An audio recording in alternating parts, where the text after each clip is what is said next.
Mga master, may nag-message po sa atin, concern po niya ay ito pong mensahe ni GSIS doon sa GSIS Touch na sinasabing premium payment for October 2024 no ay paid na raw no na paid na or posted na rin yung premium payment. Sabi niya wala po akong loan sa GSIS kahit isa.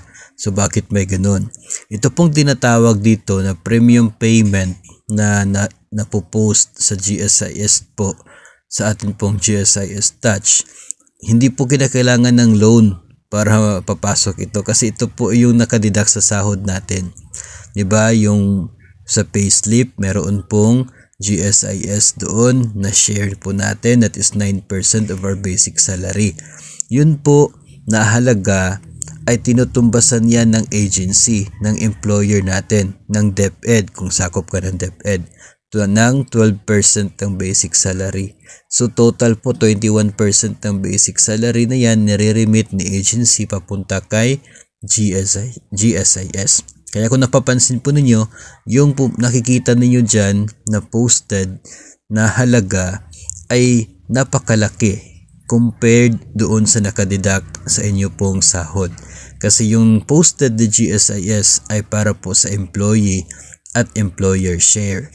Yung nakadidak sa ating sahod, sa atin po yun, contribution, mayroon pa pong galing sa agency, tinutumbasan at dinadagdag para po i-remit sa GSIS. So, kapag may natanggap ka mensaheng ganon, good news po ang ibig sabihin yan kasi i-remit na ng agency tapos posted pa ni GSIS yung contribution mo, remittance ng inyo pong contribution sa GSIS.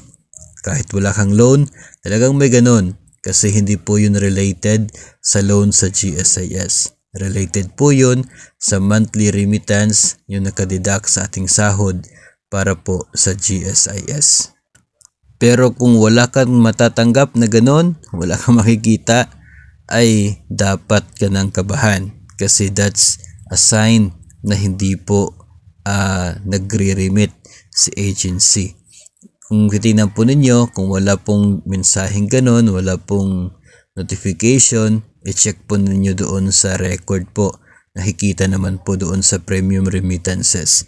Madalas kung wala talagang notification na posted na, remitted na, ay blanco yung remittance pagdating po doon sa premiums at nagkaka-arrears. So yun po ang hindi maganda kasi apektado dyan yung PPP mo, period with paid premiums. At tandaan na ang PPP unang-una, while we are inactive, basis yan ng pwede nating ma-loan sa MPL. Pero kung tayo po ay mag-retire, ang PPP ang basis sa computation ng ating magiging GSIS pension.